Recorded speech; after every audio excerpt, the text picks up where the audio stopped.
Hey, this is Moyo, your neighbor Psych P. I'm here with Ms. J. Diddy. She's going to interview me today. We got some stuff we're going to talk about. So let's get to it. Hello, my name is Jay Did It, and I'll be your host of No Scrubs or White Coats alongside our founder and creator, Moyo, a psychiatric nurse practitioner and the owner of Better Days Consultant. Today, we're diving into a topic that many people are not fully understanding: the mental health unit, inpatient psychiatric care, and the ER experience. Moyo is going to talk us through what happens when someone enters the mental health crisis, from ER and assessment process to psychiatric placement, what a 5150 or a 5250 or a 5270.15 holds can mean, what happens when someone has to be transferred to another facility or even another county. We're also going to talk about how scary and overwhelming this experience can be, and most importantly, how individuals, families, and communities can better understand the process and prepare for mental health emergencies. This is No Scrubs or White Coats, and where we have conversations that help us better understand mental health, healthcare, and the people behind it. Thank you so much for having me, Moyo. I'm very honored to be on your podcast again as a guest host and to, give more information on mental health, bring more awareness on mental health from a professional psychiatric nurse practitioner for people to get a better understanding. Yeah, thank you. Thank you for being here for me too, so you can interview me. Thank you very much. Yes, I appreciate it. So I just have some questions. We just want to bring more awareness on the ER, what happens to people who really have a mental health breakdown, and from, if they're at home or on the streets or whatever, wherever the case may be, and how they get into the ER unit. So I'm just going to ask you some questions and let's get a better Yes, understanding. yes, let's do it. Let's do that. Let's do that. So for someone who has never experienced a psychiatric emergency, can you walk us through what happens from the moment the person is in a crisis at home or on the streets to arriving to the ER? Well, this is a scary situation for a lot of people because you by yourself at home and you don't feel safe. So you got to convince yourself, you have to admit to yourself that I need help. I'm in trouble. I need help. And then once you convince yourself that you need the help, then you gotta convince your loved ones, whether your parents or your spouse, that, hey, I need help too. Right. And then that sometimes takes a while, a lot, because I saw some kids end up not even saying nothing and just trying to tough it out because the parents are like, oh, what do you mean you suicidal? Right. You got a roof over your head, you go to school every day. I take you to school, you got food, you don't know one thing for nothing. Right. So what do you mean you're overwhelmed or suicidal? So that's the pushback most people always have. So that's why they're hesitant to tell people that they're feeling suicidal. Right. And once I do tell people that I'm feeling suicidal, I'm not feeling that well. And then they go to ER. When you go to ER, then you got to talk to the clerk. Tell the story to the clerk. I'm not feeling well, this and that. Then the clerk calls the RN, the registered nurse. Then you got to tell the story again, tell them your plans, how you feeling, all this and that. How you feel safe? Do you feel safe at home? All those questions. Then after that, the doctor comes in. You got to tell the same story to the doctor. So you're saying the same thing over and over and over. And sometimes you feel like you're a loser. Right. Most times you feel like a loser. So you're reliving the trauma. So for Yes, one, yes. you're basing this off of adolescents. Yes, yes. Adolescents who are having issues, and sometimes they don't even know that they're having an episode or a mental health break. Sometimes, because they're going through puberty and a lot of emotions are going through their body. Sometimes they don't know. They just feel really off and low in some places and don't really know and act it out in different ways. And sometimes the parents or whoever don't know what's going on with them and have to call the emergency room or the police on them because they don't really know what's going on. Yes, and that gets tricky too because sometimes parents always as parents we are caring for our kids. Right. We work hard for them, so we're saying to them, "What do you mean you suicidal? I built this house for you. I built this house for you.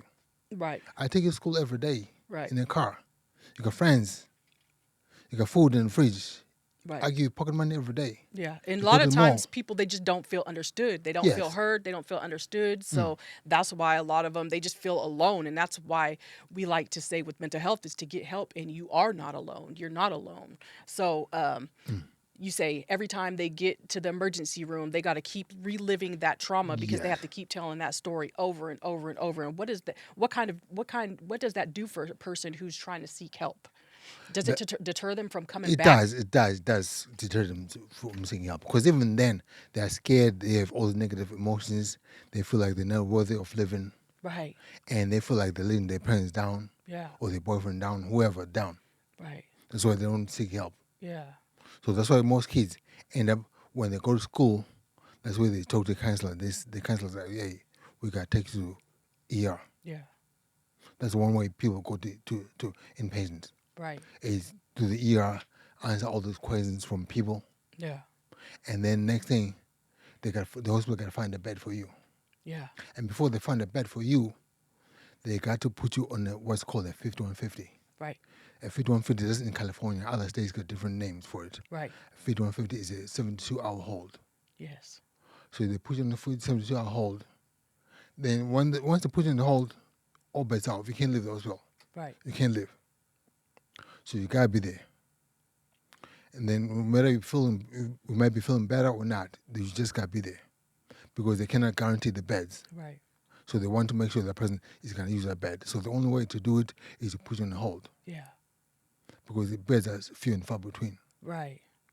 And once they put you on the hold, then they transport you to the hospital, the nearest hospital. Right. That might be across the street. That might be across the city. Right. That might be somewhere else. Right. And you go there by ambulance by yourself. By yourself. So that's another Yeah, traumatic thing. yes. Your parents can come. It's Yeah. you Right. by yourself. Right. So what are some common so what are some of the common reasons someone may end up in the psychiatric emergency department? People feel suicidal. Most people feel when they feel suicidal at home or so depressed, they can eat, they can do anything. They have all the anxiety. Right. The families sometimes may say, "Hey, what's going on?"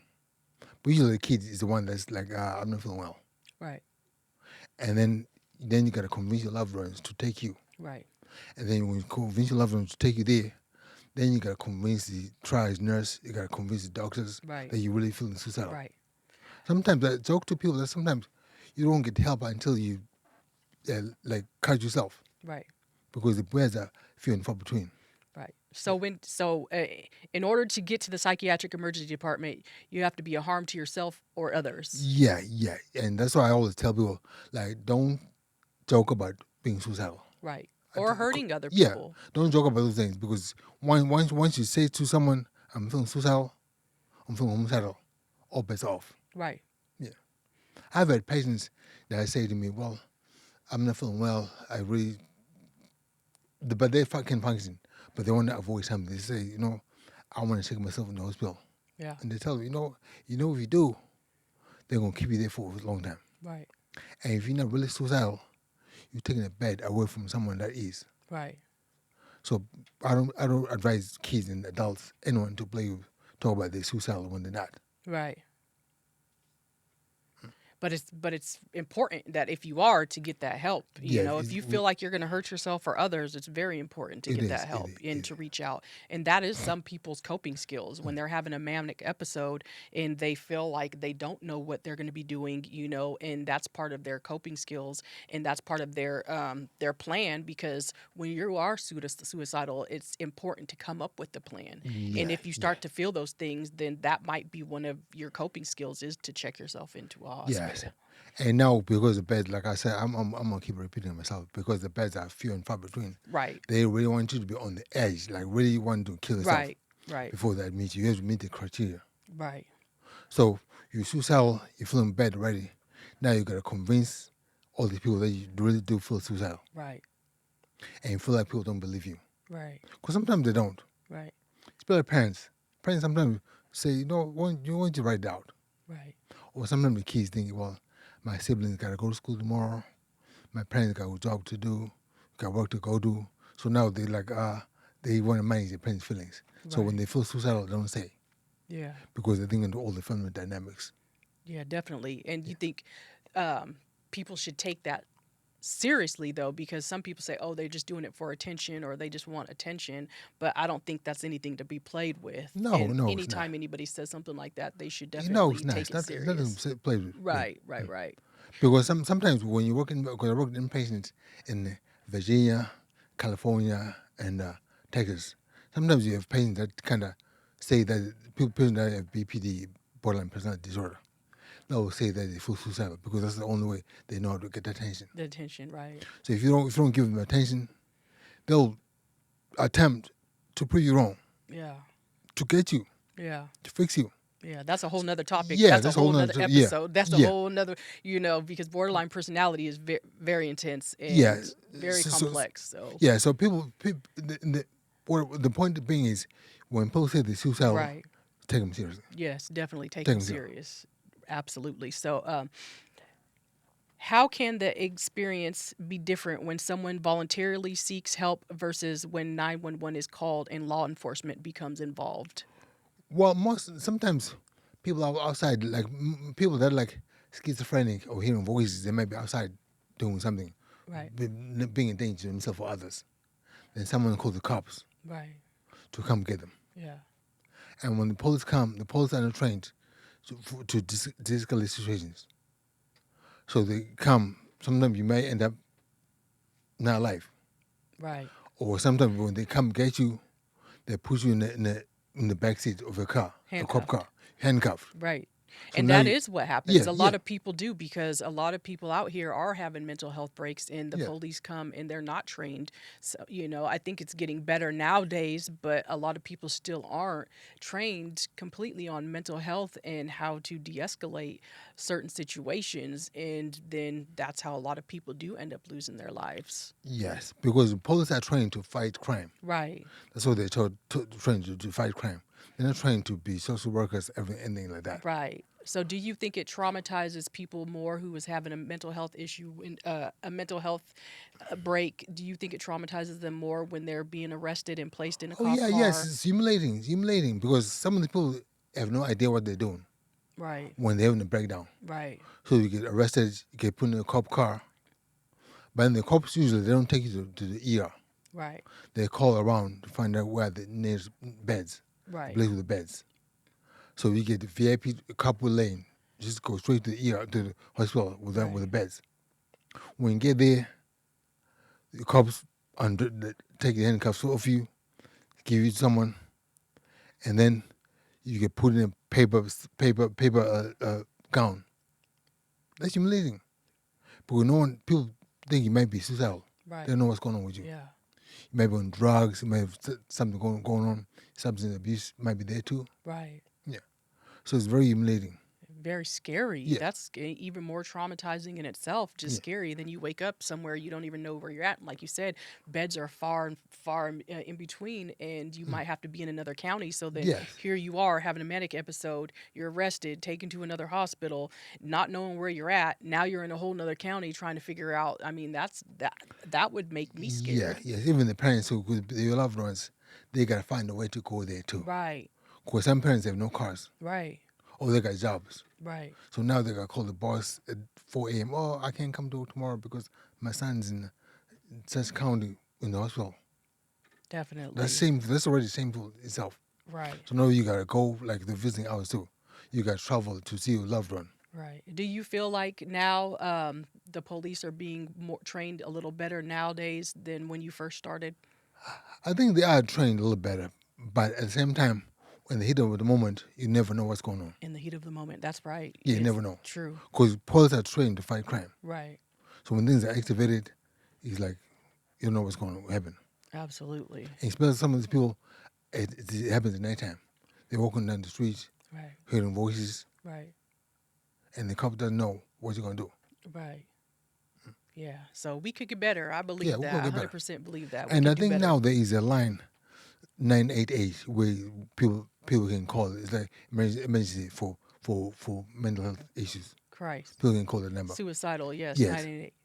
But at the heat of the moment when things are happening, the only number people remember is 911. 911. Yeah, Right. that's the Yeah. only number. Yeah. Definitely. Yeah.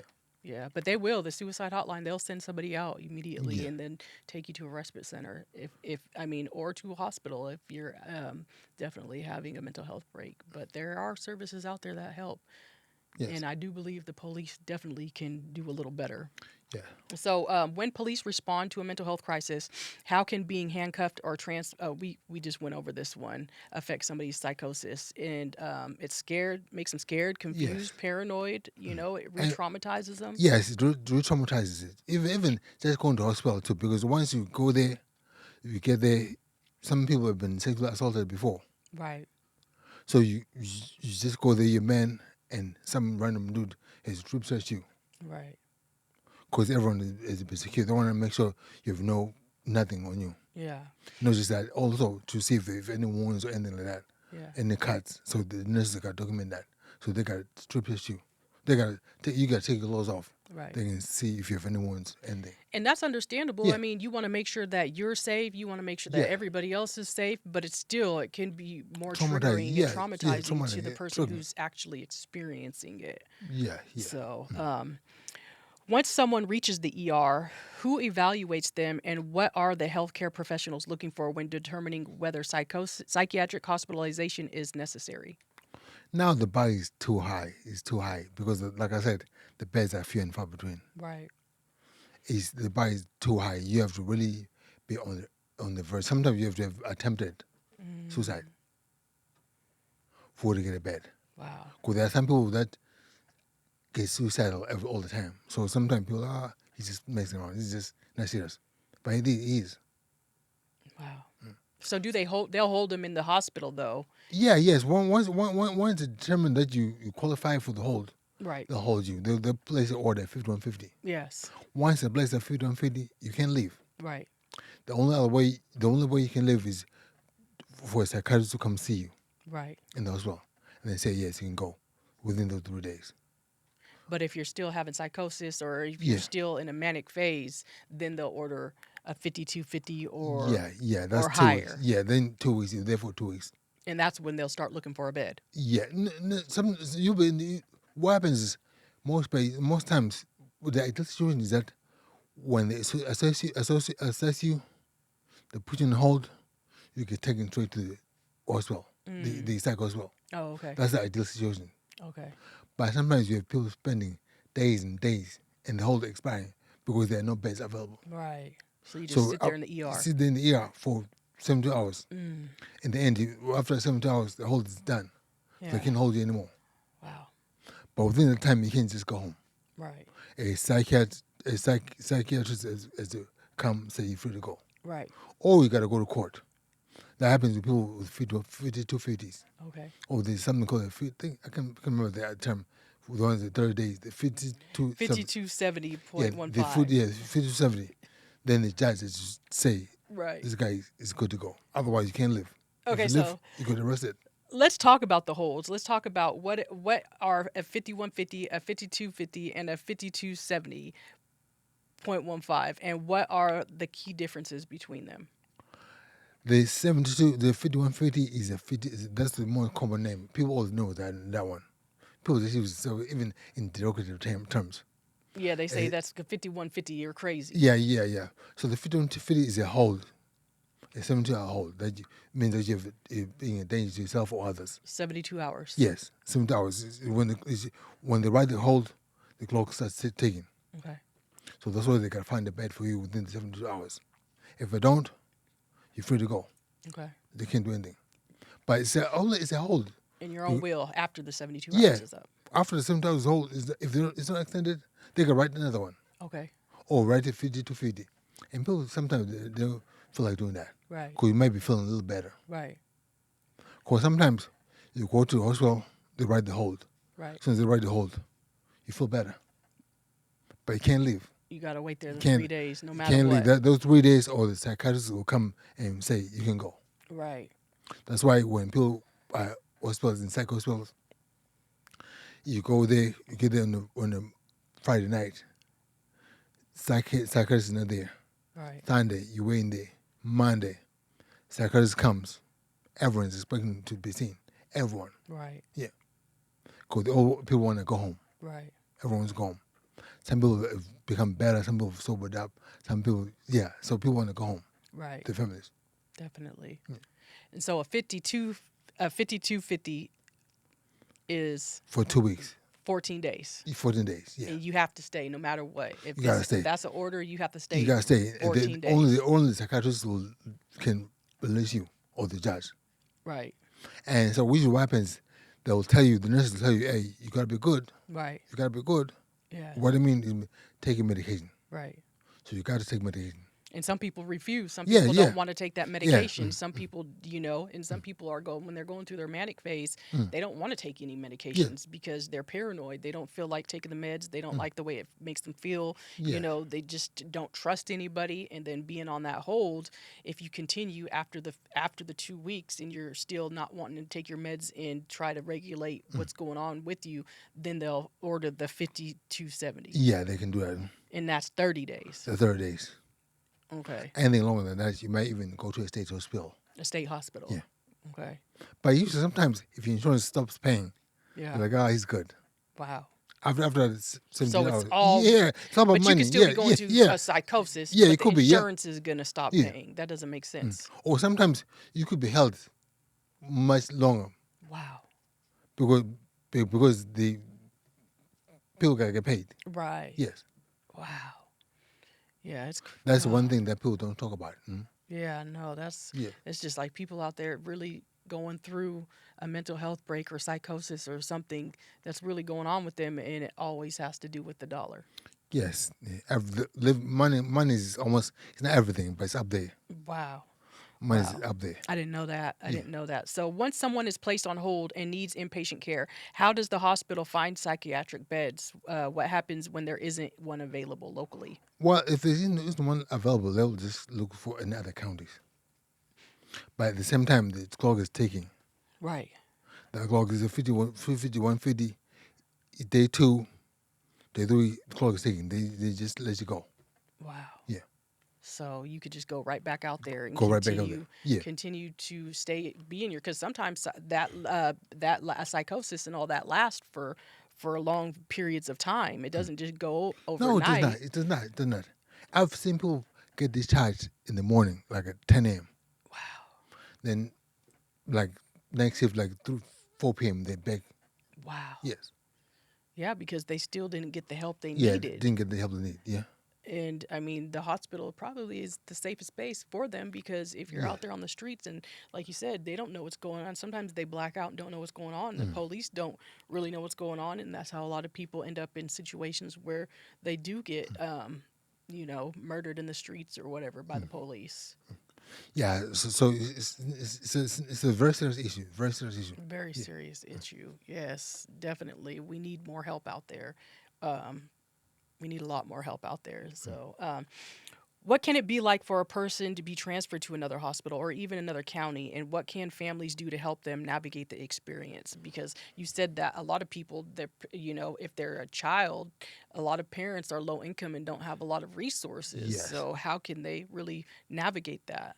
Because even the ones, so what I tell parents who kids like go in the inpatient unit, I say your kid is safe for now. It's safe. So go home, take a nap, relax. Okay. Then they're in a safe space. Then tomorrow, the next day, go see them. Yeah. But take time for yourself too, Right. because when a kid or someone in one family member has a mental illness or mental breakdown, that affects the whole family. Right. So the whole family is on edge. Yeah. And when they come home too, everyone's on edge. Like, what's going on? Do we hide the knives? Do we hide the medication? Do we hide all that stuff? Yeah. Yeah. Yeah. So you just think it's best. Well, once they're transferred to another county, how do we get them back home? Well, once they're discharged, they just discharged to the streets. Yeah, they just discharged to the street, yeah. Wow. So the family's got to go pick them up there. Yeah, so that's what I'm saying. How do we figure that out? They just got to pull resources from other Yes, family members, and the social community workers members. sometimes might have some kind of resources, maybe a bus pass or something. But once you get discharged, you're out. Wow. So what they do is they'll make sure that you have someone to see, like an NP or whoever, a psychiatrist, for continuity of care. Yeah. Because hospitals are not going to keep you forever. Right. Yeah. So they'll put you medication, high dose medication, But then the social worker will coordinate with you and your parents or whoever to make sure if the psychiatrist or psych NP to see you when you get discharged. Wow. Yeah. And you're just out there. That's sad. It's really sad because now you got a whole nother issue on your hands because now you're in a whole nother county trying to navigate and find your way home. And if your parents or whoever, family members don't have the resources, how are you going to get back home? So now you're homeless on the streets. Yeah, so now they got to find a way to go get you. Right. Yes. Yeah, no, And people got jobs. Yeah, traumatizing people got jobs too. experience. So now, next time you feel suicidal, you don't want to tell your parents because Right. And now you don't, yeah, because you don't yeah. want to put the hardship on You the don't put the parents. hardship, yeah. Right. Because mom just started a new job. Right. Dad's working overnight, so like I don't want to do this to them. Right. Your sisters and brothers got to go to school. And that's why a lot of people suffer in silence because Yeah. they don't want to be a burden on anybody else, Yeah, especially yeah. their family members who have to, take care of the family. Wow. Yeah, people suffer in something like that. And then the ones that get taken by the police are usually in the streets. Yeah. Yeah. They just end up right back on the Yeah. streets. So, what are some misconceptions about psychiatric hospitalizations, and what can healthcare professionals do to make the experience less traumatic and more compassionate? I think it's just knowing that this person I'm dealing with is someone's child. They're human. That's one thing I say, and I've always told myself that whoever you're seeing is someone's child. No matter what they're doing, being hearing voices, being psychotic, whatever the behavior they're exhibiting, Right. that is someone's child. Yeah. Okay? So treat them in a good way. Right. With compassion. I mean, Yeah. that's why anybody gets in the helping profession, anyways, is to treat people with compassion. But I know a lot of people get burnt out. A lot of practitioners, a lot of doctors, a lot of nurses, a lot of people in that field get burnt out and they lose that. Yes, they do. People in this operation are caring, well-meaning. Right. But sometimes we get it in admission. You gotta go get the admission from the intake. Right. Do admission, sit down with them, do all that stuff. Then you got another admission too. Right. You got two admissions the same night. Yeah. Then you also got your other patients too. Right. So you end up getting frustrated. Right. So you want to just keep it moving. Yeah. Keep it moving. Keep it moving. Yeah. But we got to find that compassion. We got to keep it in us, because like you said, you're dealing with people's kids. We're Yeah. dealing with other humans, Yeah. We have to be kind. Definitely have to be kind. So, for someone who has experienced a psychiatric hospitalization and may feel ashamed, afraid, hesitant to seek help again, what would you want them to know about healing, recovery, and asking for help again? I always say to them, recovery is not linear. Right. Sometimes one day you may be feeling okay, next day you feel like shit, Yeah. next day you feel okay. So Right. it's not linear. Right. It's up If and down. Yes. And if you prescribe medication, please take your medication. Right. Take your medication. Don't just stop taking medication because you feel good. Right. And people just stop taking the medication because they feel good, Right. not realizing that it's because of the medication that they feel good. Yeah. They feel like they don't need it anymore. Yeah. Or if you're having side effects, talk to the provider, whoever, the doctor, the NP, the PA who prescribes you. Right. Talk to them. Yeah. Tell them, I don't feel good. Tell them what's going on. Right. I've had patients in my practice that tell me from the first appointment, Moyo, don't prescribe something that's going to decrease my libido from the jump. They tell me. Some people are more shy, Right. so that's why I only prescribe medication in low doses. Yeah. That's why I gotta be there for the people. Yeah. That's where I'm gonna black no scrubs again, because when you're wearing scrubs, people think you remind them of inpatients. Right. Yeah, it's triggering. Yeah, it's It's triggering. another triggering episode. Do you know when you see somebody in a white coat, that's what it brings you back to. Yeah. So Definitely. you gotta meet people where they are. Right. Yeah. You gotta be your people. Yeah. Definitely. I look like them. Yeah. I talk like them. I'm dressed like them. And you have that compassion. Yes. Meet them where they're at. Yeah. Absolutely.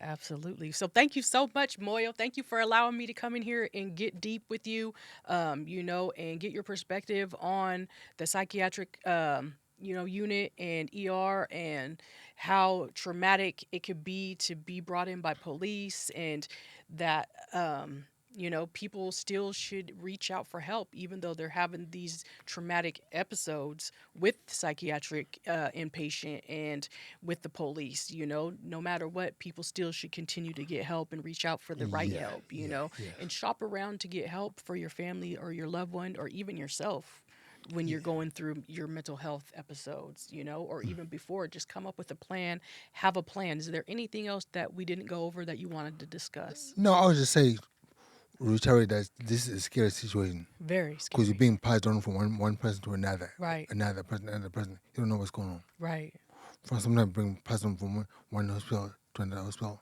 then to another county. right. So it's scary. So people Definitely. shouldn't take that lightly. It's definitely scary, but Yeah, there's light at the end of the tunnel, yeah, and there are the right people out there, and there's the right help. You yes, know, just because you had a bad experience the first time doesn't mean that you still shouldn't try to get help the next time. You don't have to suffer in silence. yeah, yes. When you get help, make sure your NP is not wearing scrubs, Right. outpatient. Okay. Yes, definitely. Uh, Yes, thank you so much. Thank you so much. And that's a wrap for today's episode of No Scrubs or White Coats. Thank you for joining me for the medical moment with Moyo, where today we look closer. Today we took a closer look at mental health units and the psychiatric ER experience from the moment someone enters mental health crisis to understanding the journey of the 5150, the 5250, and the 5270 hold. We hope today's conversation helped take away some fear, confusion, stigma surrounding psychiatric care, gave you a better understanding of what patients and families may experience during one of the most difficult times in their lives. Until next time, stay grounded, stay curious, and stay educated about your mental health in your care. Thank you. peace.